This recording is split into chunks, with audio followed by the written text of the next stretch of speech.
Maybe the thing I really like most about being at Stanford is that it's a big place from a land perspective, but it's a good enough size to have a lot of diversity and excellent colleagues, but it's a small enough size that you can actually still meet the colleagues. And so I'm very excited to welcome Bill Barnett from the business school.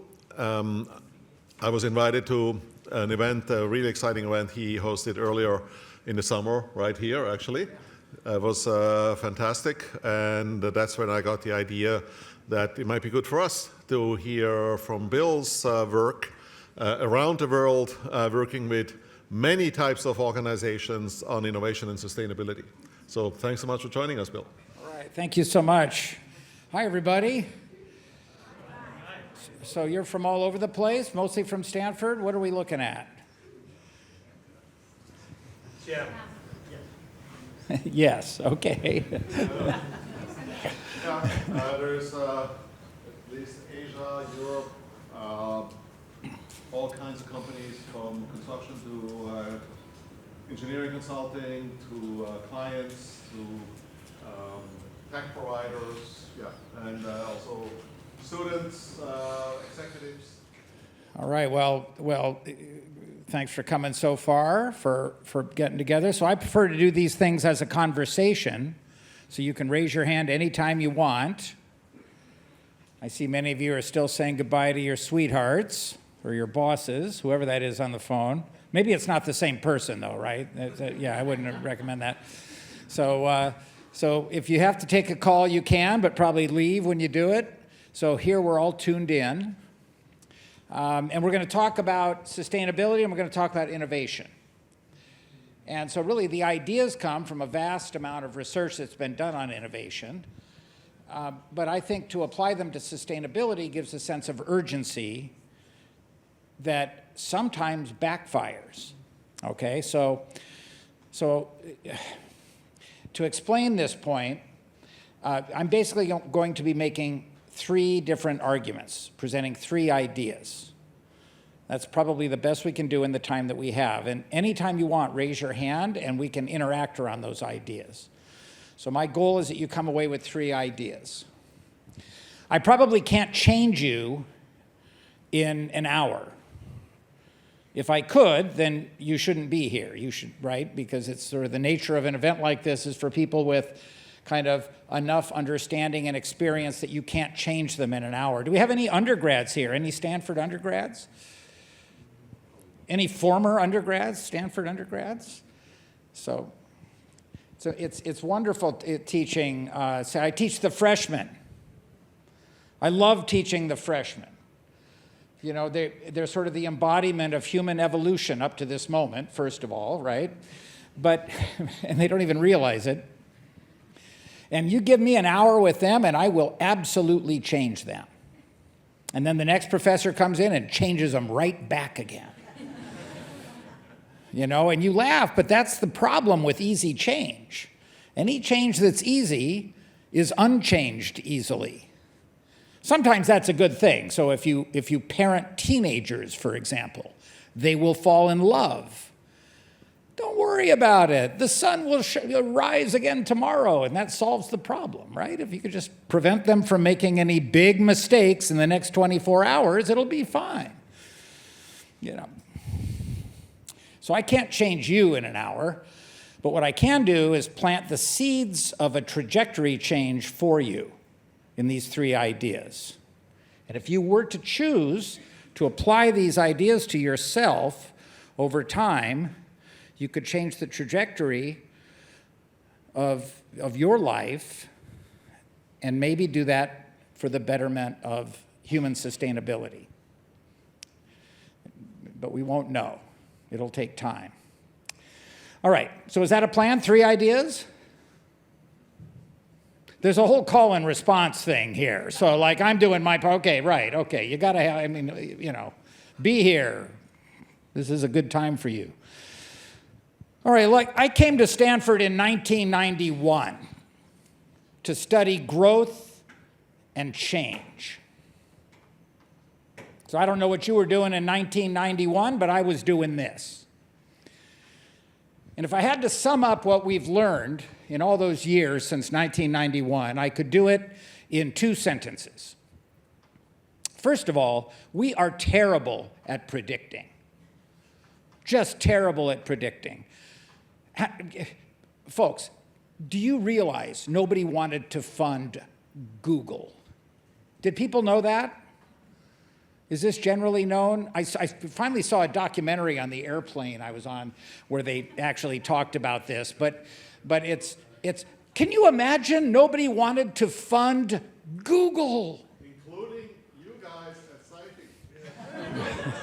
Oh, that's great. You rejected. Well, yeah, but everybody did, right? Everybody did. So what? So. Yeah. No. They applied for funding from us, And you said no. You said no. This is the organization whose business model is now described by my marketing colleagues at the business school as being the greatest business model in the history of commerce. And it was declined by, and this is in a world where everybody's getting funding. There are scooter-based foie gras delivery services who are getting funded. So why not? Why? But why? Let me ask that question. Why do you think nobody would fund Google?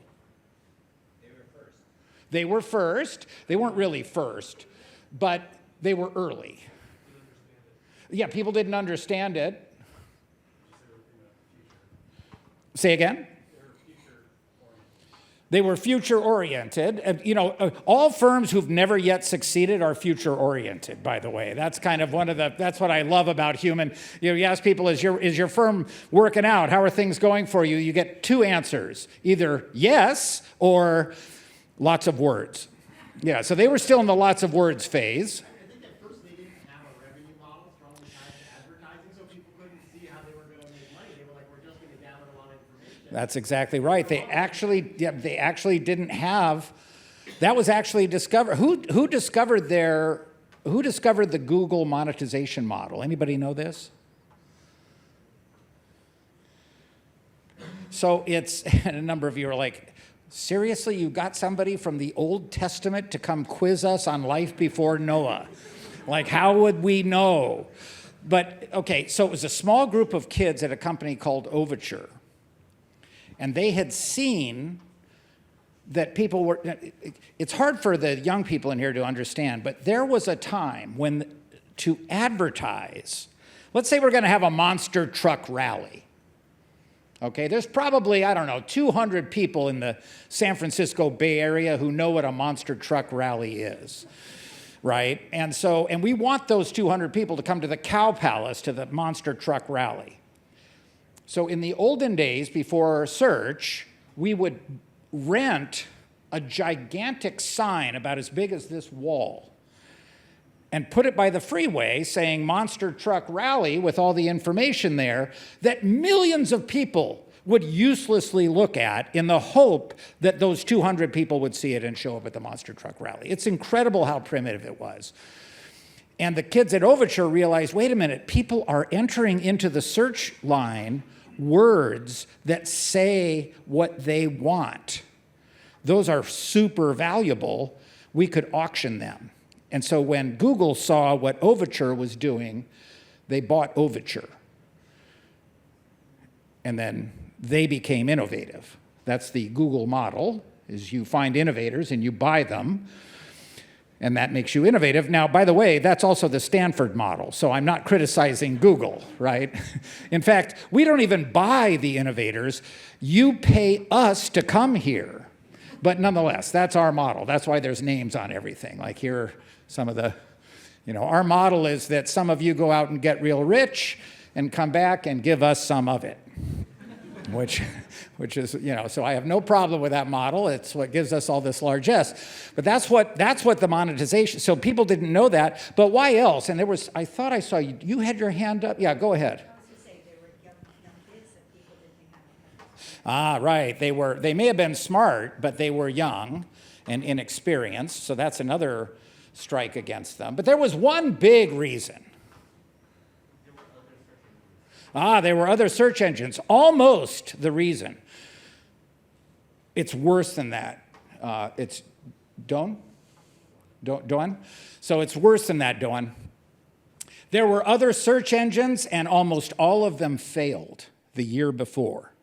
So Excite, Lycos, Alta Vista, there's somewhere I published a list of all the dead search engines.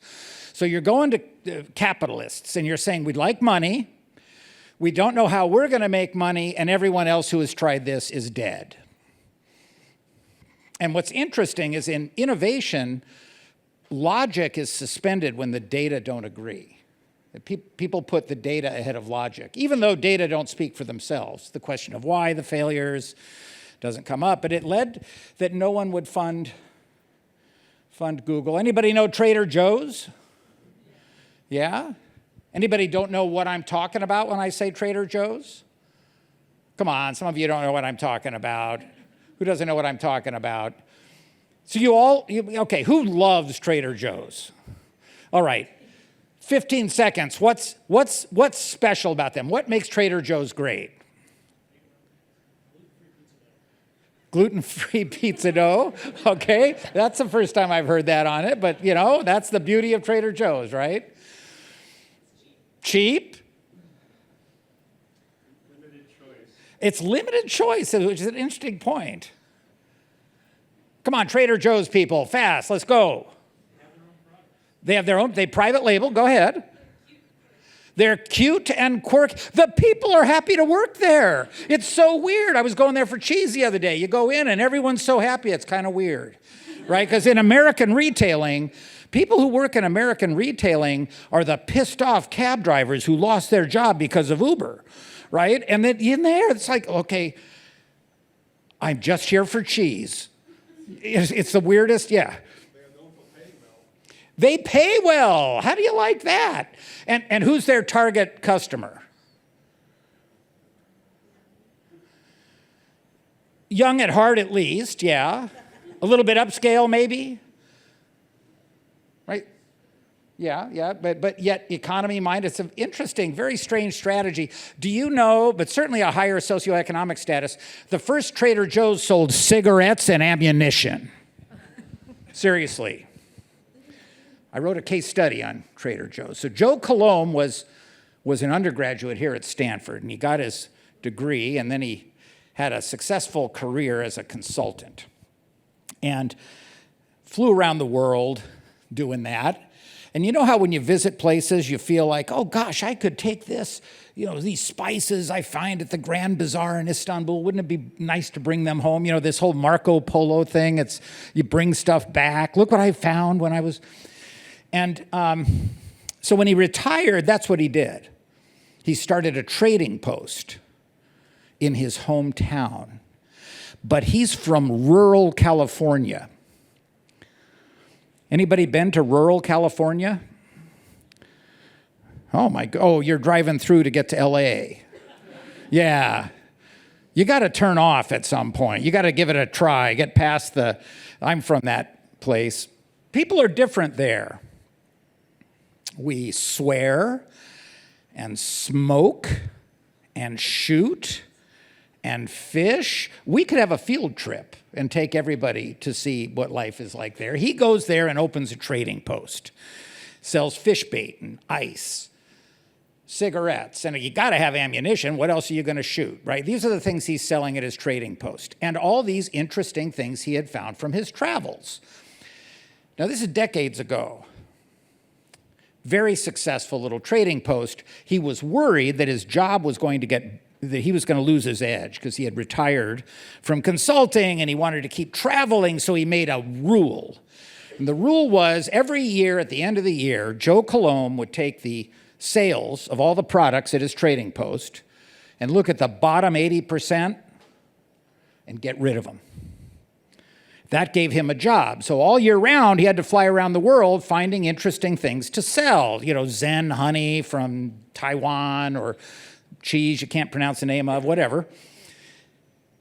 And that turned out to be a big success and continued to grow, changing the stock inventory by 80% every year, continuing to grow over the 25 years that California was growing at the rate of 1,000 people a day.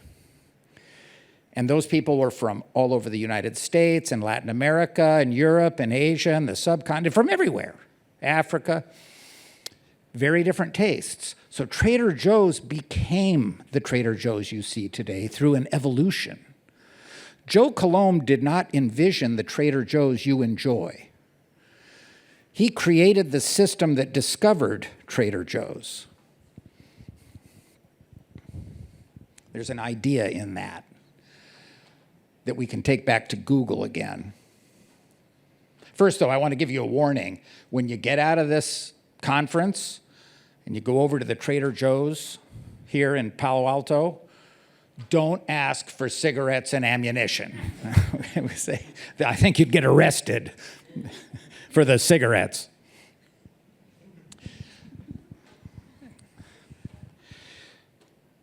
Other examples of companies where you wouldn't expect what happened in their life. I mentioned Google and Trader Joe's. Other examples? Amazon, bad at predicting. SpaceX. Say again? Tesla.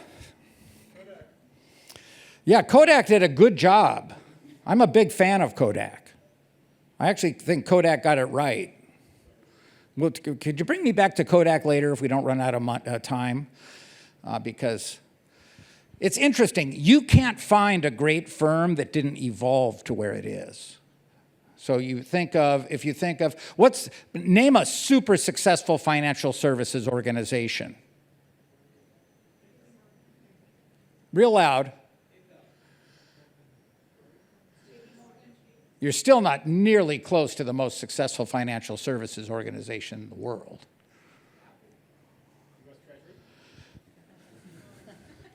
You people got to get out. So it's probably Ant Financial. It's probably Alipay. I mean, I'm not sure how you do these rankings, right? Certainly Mercado Pago is right up there. Neither of those organizations was created to make money.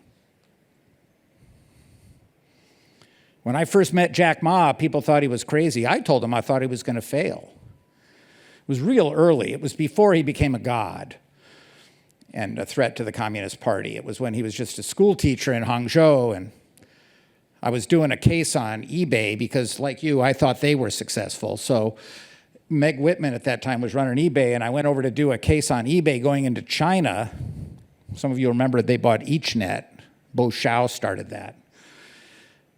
And so whenever I do a case study in a country where I don't speak the language, I always bring a couple of my PhD students who do. So I brought Feng Mi, who calls himself Edward, and Luo Xiaoshuo, who calls himself Robin. So it was William, Edward, and Robin going off to Shanghai. It sounded like some kind of British short story, but it's actually me and a couple of Chinese guys.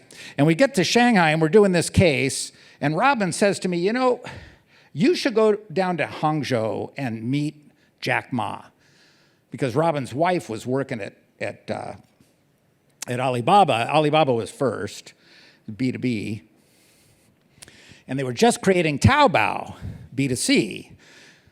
And they were doing that because they knew eBay was coming in to do C2C and B2C. And in China, the difference between a B and a C is hard to tell, and there's billions of them. And if you don't know what I'm talking about, don't worry about it. The point is, Alibaba was worried about eBay coming in. So they created Taobao as a fighting brand to stop eBay from entering. It's the same. Have you ever had Mr. Pibb? Dr. Pepper? Yeah, Mr. Pibb was created to fight against Dr. Pepper. Because big companies like Coke, they can't drop the price of Coke. It affects the world economy. So they create Mr. Pibb, and it fights against Dr. Pepper. That's all Taobao was, just a fighting brand to keep eBay out. Trouble is, the Chinese consumers of 2002 didn't have credit cards. Not many. So they had to create a payment processing system. Chinese government didn't want them to participate in what is the equivalent of the SWIFT system in China, so they had to make their own. They created Alipay, and then it succeeded. So it grew to be more powerful than the actual Chinese government-backed payment processing system, which is what made Jack a threat. And he had to lay low. I had to stop doing case studies with him for a while. I was able to go back more recently. You've been to the Ollie campus? Oh my gosh, we're bad at predicting. But you look at this thing now, it's massive. That's because the Shanghainese would not back Jack. So he doesn't forget that, so he won't expand in Shanghai, so it's all in Hangzhou. It's interesting. You go to the middle of the Ollie campus, and there's Jack in this Zen garden. And he comes around the corner, and it's like something out of a Harrison Ford movie with like acolytes on the sides. I mean, it's amazing. You know, they're standing there with like branches, and birds are like strategically placed, and smells are good, and everything's amazing. And he comes around the corner, he goes, "Bill, you always knew I would succeed." Remember, I told him I thought he was going to fail. So I was being quizzed, obviously, and I always resort to the truth in those situations. So I just said, and I don't swear when I lecture, but I have to tell you what I said. I said, "Oh, Jack, bullshit. You know, I thought you would fail." And of course, at that, I knew everybody in the room who spoke English, because they're like, "Oh my gosh." And he got a big kick out of it. He goes, "Yeah, it's been an amazing discovery process."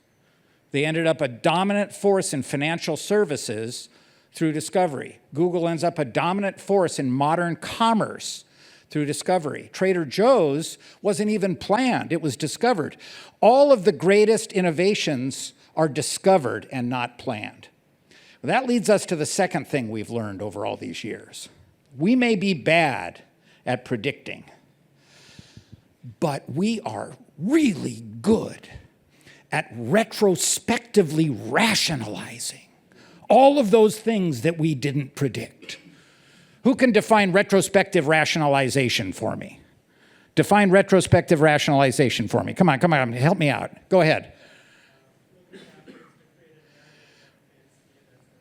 Looking backwards to create a narrative to fit the events that have happened. That's beautiful. That's exactly what it is. Now, there's a good way to do that and a bad way to do that. What's the bad way to do that?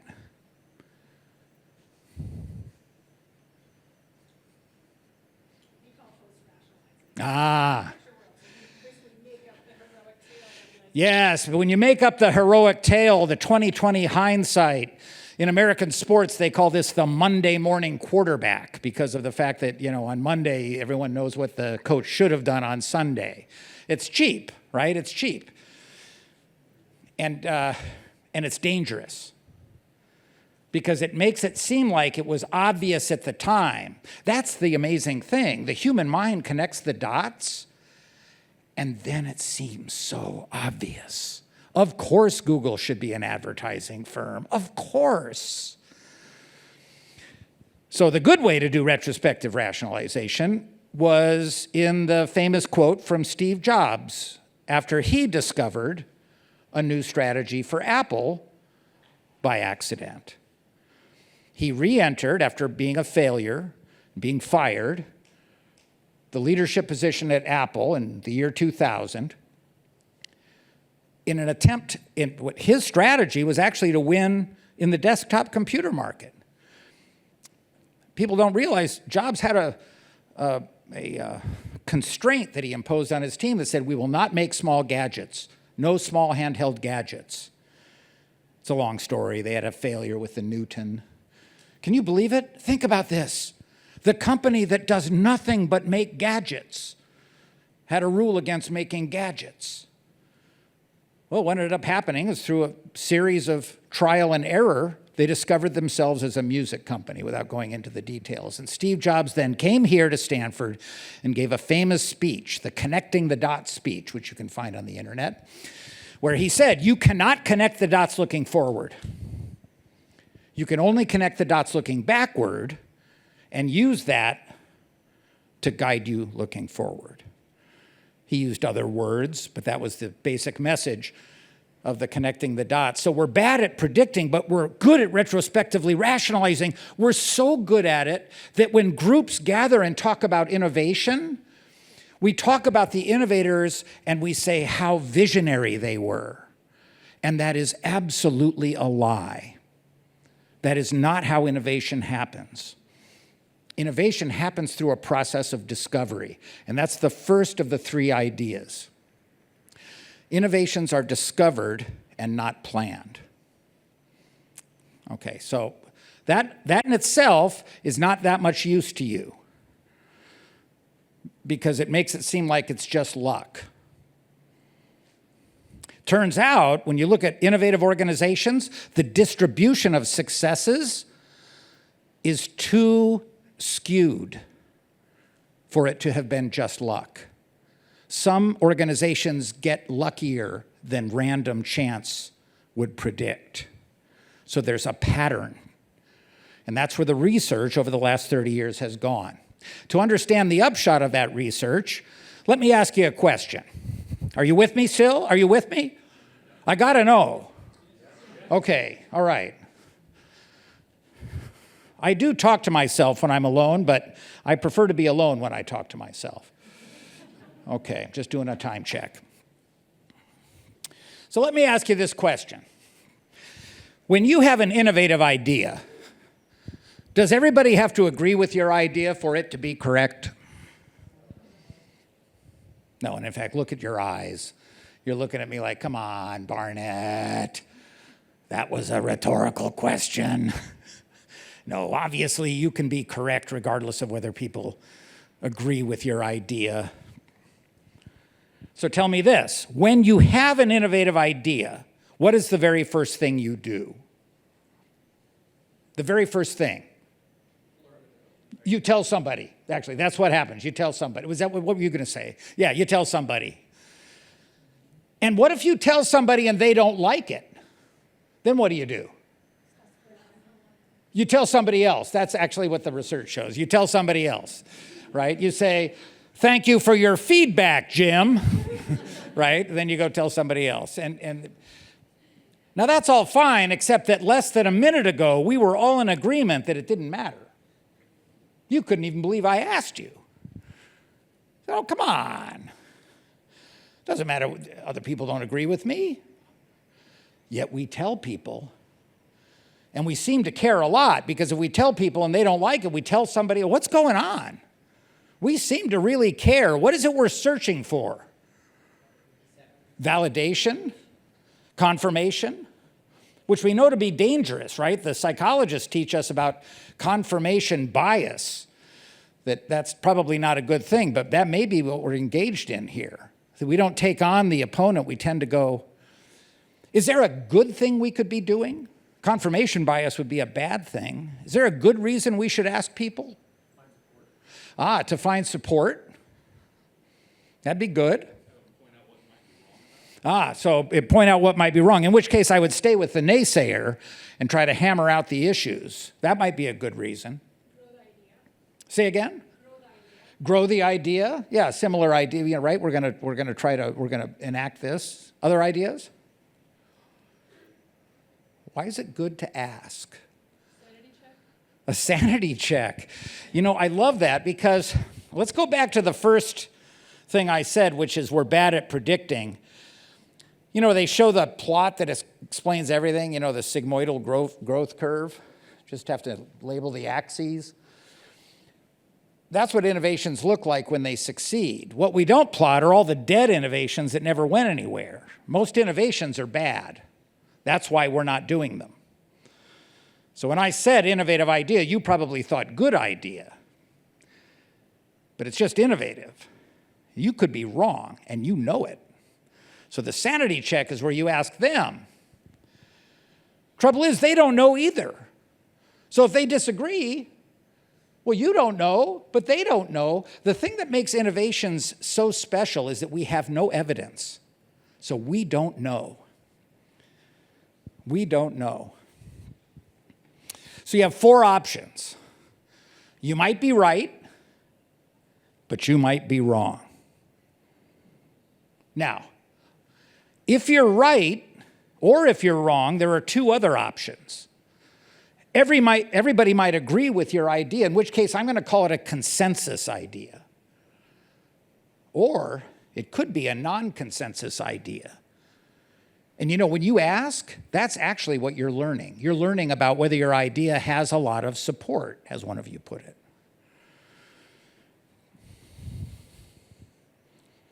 You don't learn when you ask whether you're right. You learn whether people are finding your idea to be something that they think is right. And the fact that there are these four options, you could be right or wrong, and in either case, you could either be non-consensus or consensus. This is what makes it so hard to manage innovative systems and to create the kinds of wins that you see in the Googles and the Trader Joe's and the Jack Ma's and the Apples. And to understand why this makes it a challenge, you got to work with me for a second. So let's start with an assumption that you have an innovative idea and that you know it's right. Now, you can't know it's right because there's no evidence. But let's say you just knew. Somehow you knew.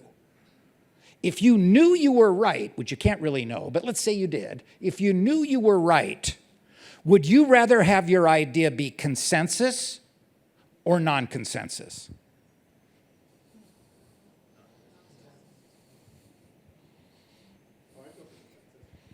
Okay, so some people say non-consensus. Some people say consensus. Why consensus? Why would it be good to have your idea be consensus? Say again? You're absolutely going to be able to make this happen, right? You'll have customers, get a team. If you're an entrepreneur, you'll get investors.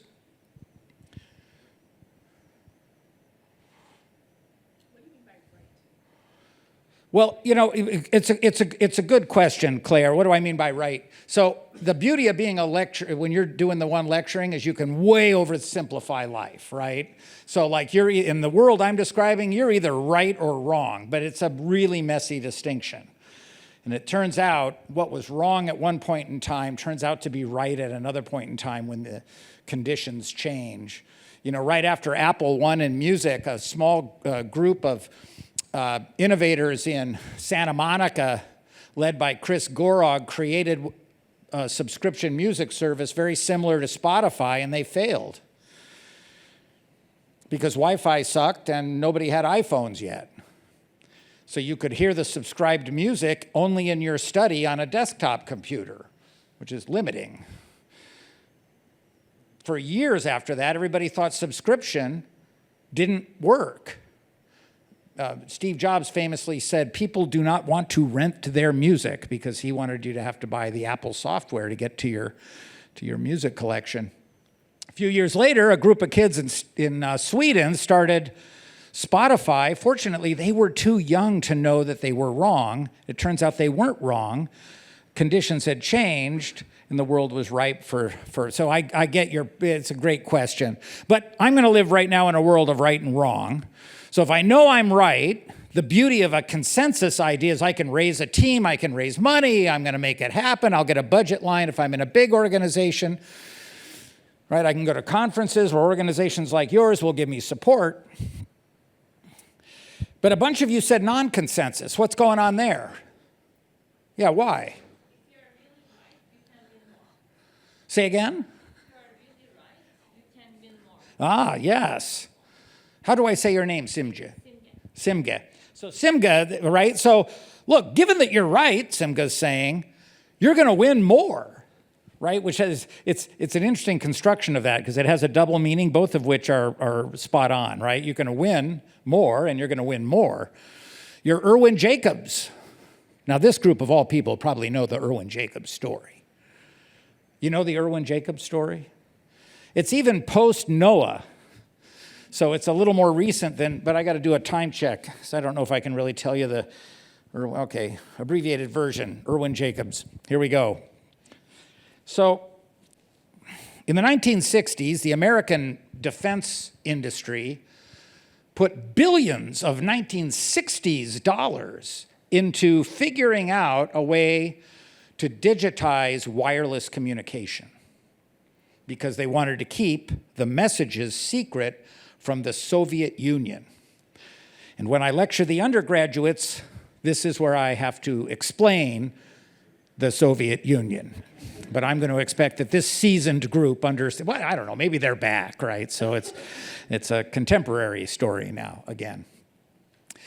And by the end of the 60s, it was clear that one of two approaches would dominate, but one was way complicated. The one that was too complicated would divide up the packets of digital information and put a code in them to be recompiled by the receiving instrument, which would know the code, and you could keep the code secret from the Russians.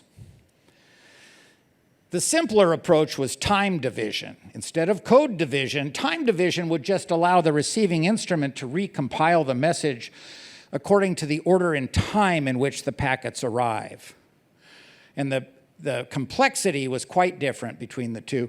One interesting fact about code division is that you could take those packets, given that they'd be recompiled simply based on a code, and transmit them on other frequencies in null packets and really maximize the amount of data you put into the signal. But DARPA, the American Defense Complex, looked at the complexity of code division and said, no more research on this. It's too complicated. We're not funding it anymore. In fact, take all your findings, put them in the public domain. The Russians aren't going to figure this out either. And TDMA won. That would become GSM. Then in the 1970s, a young professor was minted, came out of his PhD program, went to UCSD to become an engineering professor, Dr. Irwin Jacobs. Working with his colleague Viterbi, they wrote a book which was how to make CDMA work. They'd figured it out. Turns out with microelectronic advancements that happened because of the semiconductor revolution, some of the physics problems could be surmounted and CDMA could work. But the world already thought it was too complicated, so nobody agreed with Dr. Jacobs. And for 20 years, he tried to get people to adopt CDMA, and everybody thought it was too complicated. So that's when you're non-consensus and right. Everybody says you're wrong. In fact, so he founded what would become Qualcomm, link a bit, it would become Qualcomm. When Qualcomm tried to go public, the SEC made them withdraw their S1 filing, accusing them of hyping the stock. Steve Altman tells this story. He was their general counsel at the time. I helped Qualcomm for a number of years in an advisory capacity, so I heard all these old stories. And what had happened is the SEC called him and said, you're hyping the stock, you got to pull the S1. He said, what do you mean we're hyping the stock? He said, the SEC said, you're talking about CDMA. Everybody knows it's too complicated. He said, we've got working CDMA systems in Hong Kong and Korea, and they said, no, it's impossible. So the SEC, in its wisdom, made him withdraw the S1 and take all mentions of CDMA out of it. That's non-consensus and right. And so when the iPhone failed on GSM because of a lack of capacity, then the world came to Qualcomm for CDMA. By then, they owned all the intellectual property, and they won more, as to use your phrase, right? They won. You can still hear the sucking sound of intellectual property payments being paid to the shareholders of Qualcomm. You make a lot of money, non-consensus and right. The trouble with consensus and right is you are right, but everybody else is doing it too. And in fact, one thing to ask yourself, if you engage in an innovation that is a consensus innovation, what if you choose not to do it? Will it happen anyway? Absolutely. But you could spend your life doing consensus things. Absolutely make a living that way. And by the time you die, it will be as if you had never lived. Not to get all heavy with you, but most people operate only at the surface of the sea of life, splashing around in the consensus, leaving unaltered the deeper currents. Non-consensus, you're probably going to fail. But if you don't, if you can persist, you can change the world. It's a very different approach. So non-consensus, so what's interesting about non-consensus innovations is they're usually ridiculous. They're usually foolish.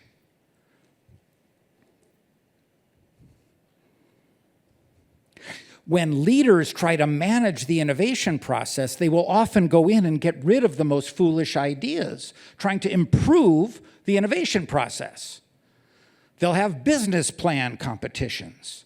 They'll have vetting processes. They'll have committees that decide on the truth, which by its very nature gets rid of all foolishness. But the trouble is, those non-consensus ideas, remember, we're bad at predicting? Some of them weren't foolish. Some of them were genius. But we didn't know which was which. So when we got rid of the foolish non-consensus ideas, we were also getting rid of the genius non-consensus ideas.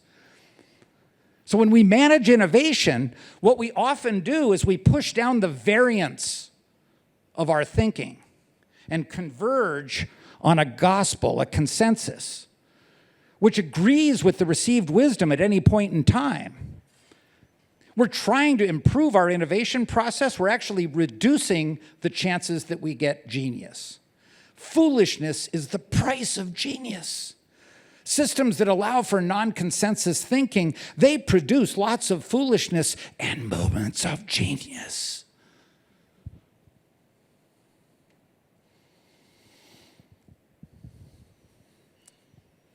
So you remember the first idea I talked about.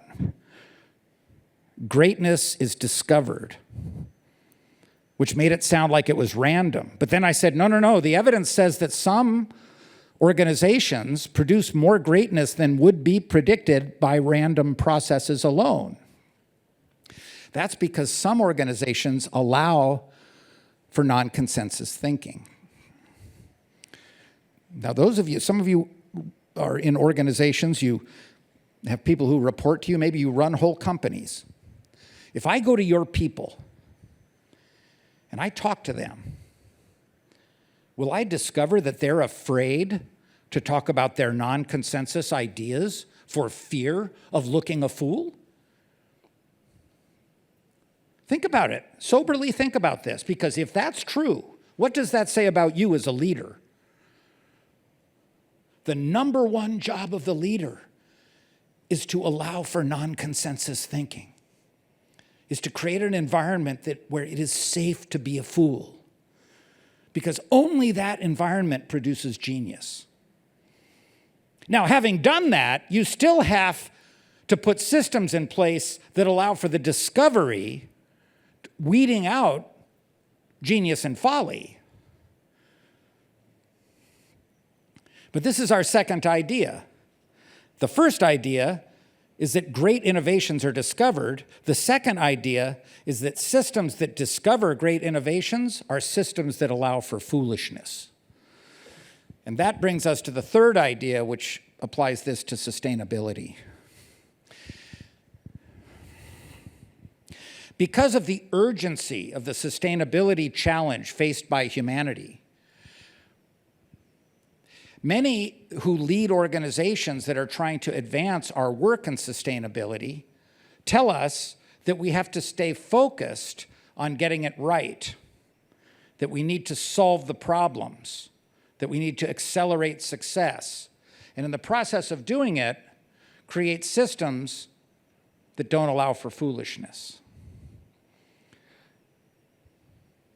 Remember I said it could backfire? The sustainability efforts of so many organizations. If you look around the world now, get away from the big meetings, COP and Climate Week. I mean, look, they're fine. I have to go to those given my job.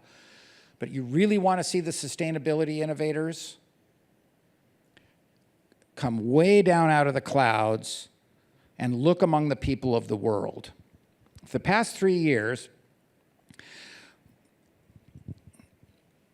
I've been basically going to a country a month. Now, I know there was a lot of carbon dioxide involved, but I figure if the only people who get in an airplane to advance their cause are people who don't care about the environment, we're really going to lose. So yes, but I have been traveling. And it's interesting, going to a country a month, what I've done in each case is, so for any given country, the first thing I do is I look at where our faculty across all of Stanford are doing their research. So I had one of my research assistants scrape all the publications and websites of all of our faculty to find out who's working in, you name the country, Chile, okay. Then I go to those colleagues and say, who are the 3 most innovative organizations in the area where you're doing research? And then I just go there and talk to them. And in fact, we met at a gathering of 40 of these change makers that we had here in this room. We had representatives of the Mapuche people from Chile. We had folks from Denmark who were working on using pyrolysis to sequester carbon. We had folks from Korea who are working on hydrogen for power to X in terms of steel making. We had folks working on a cure to the plague of fast fashion that we see contaminating the shores of Africa with the residue of so many of our consumption habits. Huge numbers of innovators across all walks of life attacking the carbon problem, attacking biodiversity, looking at food security, working on water. It's amazing to look at what Manila Water is doing for water quality in Manila. I drink out of the faucet in Manila. There are a lot of parts in the United States I won't do that. And yet Manila gets hit by super typhoons every year. Manila Water has gotten to the point where its services are being used by others who are at the tip of the climate adaptation spear, who don't know how to otherwise adapt to the floods that come from the increasing rainfall density and frequency. You won't see these innovators at Climate Week in New York or at COP, but they're out there. There's a high variety. Many of them are failing. Some of them are succeeding. There's a tremendous amount of innovation going on in the world economy. And I find that to be heartening. I do think that the big organizations of the world, universities like Stanford and the big companies, can make an effort towards us having a more sustainable world. But the only way to do that is to continue to allow for foolishness, which is what powers the search for genius. So when I began this conversation, I said I'd give you 3 ideas. You could apply those ideas to your career. It would make a difference. So I just want to repeat those 3 ideas. First of all, greatness is discovered. Secondly, greatness requires that we allow for non-consensus thinking. Right? Non-consensus thinking. And thirdly, we then have to put in place systems to figure out which of our ideas work and which of our ideas don't. Now, how much more time do we have until 20 after? -1 minute. Because I do have another thing I got to get to, and plus you have your agenda. Why don't I do this? I'll be 5 minutes late. So let me spend 4 minutes on any questions you might have. What are your reactions? You have 4 minutes to give me some questions and reactions. Innovation is really hard in the construction industry. We're kind of famous for resisting it. Yes. Yeah, so Raphael points out innovation's tough in the construction industry. Well, a lot of people make that argument about the construction industry because of high fixed costs. But it turns out that looking at the history of the construction industry, if you go back far enough, the movement of construction to allow for design build and design build operate has been one of the most innovative frame-breaking discontinuities in history. Typically, inertia will resist any kind of paradigmatic change. Earlier I said I really admire Kodak. The beauty of Kodak is they were a film company, and they got that, and they made billions of dollars being a film company. And people who work in business schools criticize Kodak because they didn't become Facebook. But Kodak not becoming Facebook, that's not what Kodak is. So the beauty of the construction industry is you've actually seen the transformation of organizations to very different models of organizing construction. Should there be more changes? Absolutely. We think of the built environment. Your industry is responsible for so much of the day-to-day life actually experienced by humans. And we're only beginning to touch on the sustainability challenges that are involved there. But I actually think one of the things that happens with respect to innovation is every industry thinks that they're the most inert. But you have to go, you realize you only hear about other industries when a big change happens. In fact, I was asked to help create this School of Sustainability here, not because I know anything about sustainability, but because I study organizational change. And it's been a very difficult battle with organizational inertia. At the business school, we have a motto: change lives, change organizations, change the world. And I think we should change that motto here at Stanford. I think it should be change lives, change organizations, change the world, but don't change Stanford. And we laugh about it, but it's everyone experiences inertia in their own place. But you've actually been a super, okay, time for one more question. One more question. Come on, give it to me. If we were at, yeah, do it. So you talked about value-adding companies. Yes. Companies that are not value-added, lawyers, companies that basically salvage other companies, which is an entire industry. It keeps the market healthy. Sure. So the definition of value, right? It's once. So I remember taking a course as an undergraduate I went to Berkeley, but I, like Americans often do, I did a year abroad, right?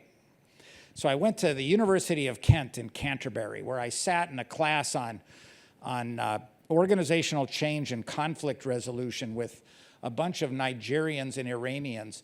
And it was at the same time as the Iranian Revolution, so it was really an amazing group to be in.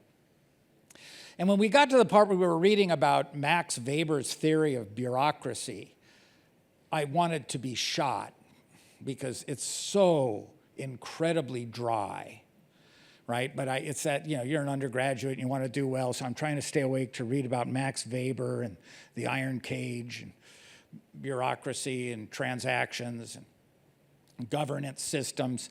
And my Nigerian friends were writing this down. Ike Akoma was visibly excited. I said, Ike, how can you get excited about the separation of person and position, about rules governing behavior instead of informal norms and relationships? And he said, Bill, do you realize that if you ran a country this way, there would be no more corruption? Do you realize how much more efficient that would be? So it's hard for many of us to get excited about the lawyers. But it turns out that the ability to separate person and position that comes from the rule of law is a precondition for our efforts to not be self-serving. And that's a form of value. Thank you very much. Talk to you another time.